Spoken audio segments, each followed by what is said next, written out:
Beetlejuice, Beetlejuice, Beetlejuice. Ça marche pas, je me sens arnaqué. Salut les mômes, je suis le roi des fantômes.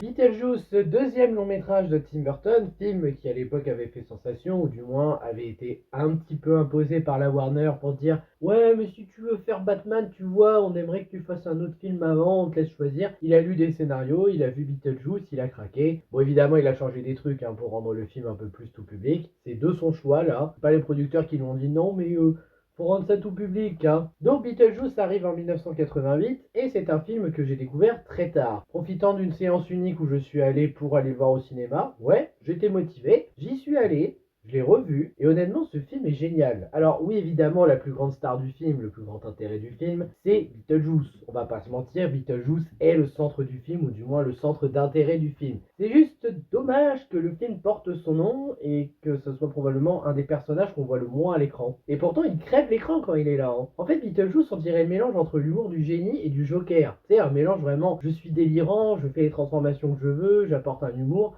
mais en mode sombre et assumé. Je veux dire, t'hésites pas à avoir des blagues un peu osées pour l'époque et ça marche. Ça reste tout public, hein. Après, Beetlejuice, c'est clairement un être détestable, mais tu peux pas t'empêcher de rire, surtout quand t'es adulte, quand tu le vois à l'écran. Et honnêtement, on va pas se mentir, ce premier film de Beetlejuice est juste énorme. Il y a énormément de points travaillés. Bon, comme je l'ai dit, il y a le fait que Beetlejuice soit pas le centre du film. J'ai un petit peu de mal personnellement avec la VF de Lydia. J'ai pas retenu le nom, je m'excuse. Après, bon, je pardonne quand même, juste que dans tout le lot, c'est peut-être celle que j'aime le moins en termes de VF. Et sinon, un dernier défaut que je donnerais du film, un vrai défaut, hein, peut-être une légère incohérence avec la meilleure scène du film. Alors, c'est un léger spoil, donc on va dire que c'est sans spoil, mais vous voyez la fameuse scène où tout le monde se met à danser à table. C'est une scène de possession, et honnêtement, j'adore la scène, hein. Ne faites pas dire que je l'ai pas dit, je trouve que c'est une des meilleures scènes du film. Mais quand on y réfléchit, il y a qu'Adam et Barbara et ils sont 6. Comment ils ont fait pour faire en sorte que les 6 dansent en même temps ensemble? Ouais, parce qu'on instaure bien certaines règles de l'univers, mais on les applique pas totalement non plus. D'ailleurs, autre détail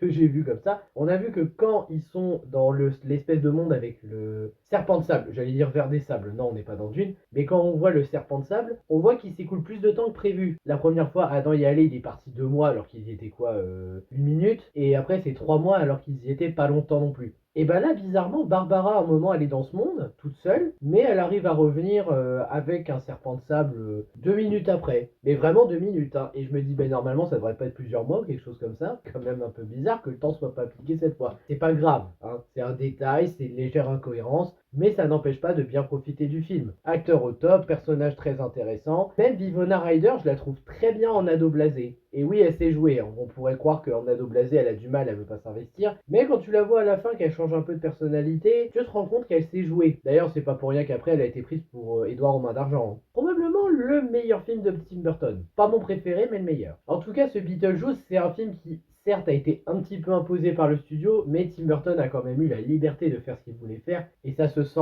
Mise en scène travaillée, musique de Danny Elfman, excellente qualité, décor très joli, et en plus c'est un film qui a des effets spéciaux bien évidemment, mais des effets spéciaux qui passent un peu parce qu'il n'y en a pas tant que ça. Vraiment, Tim Burton a voulu ne pas trop privilégier les effets spéciaux pour ce film, rester dans le mode le plus réaliste possible, comme la plupart de ses films, du moins de sa première période, et ça marche. Vraiment, Beetlejuice, c'est un avis rapide, mais c'est un véritable kiff. J'ai adoré le film, le voir au ciné, ça a été un vrai plaisir. J'ai bien ri avec Beetlejuice, il y a aussi eu des moments de tension efficaces. Alors oui, encore une fois, le seul souci, c'est que Beetlejuice est le centre du film et qu'on ne le voit pas tant que ça. C'est un peu dommage. Mais quand même, ça reste un très bon film que j'ai beaucoup apprécié. Et le voir au cinéma, ça a été un réel honneur. Maintenant, il n'y a plus qu'à voir si la suite sera au niveau, et je vous avoue que j'ai un petit peu peur, mais on verra, parce que ça sera probablement la prochaine critique. Sur ce, c'était un avis rapide sur Beetlejuice, j'espère que ça vous aura intéressé, n'hésitez pas à liker, à partager, à vous abonner, à me donner votre avis sur le film, parce que j'ai vu que certains c'était leur Burton préféré, ça sera intéressant d'en parler, et je vous dis à bientôt pour une prochaine vidéo, ciao.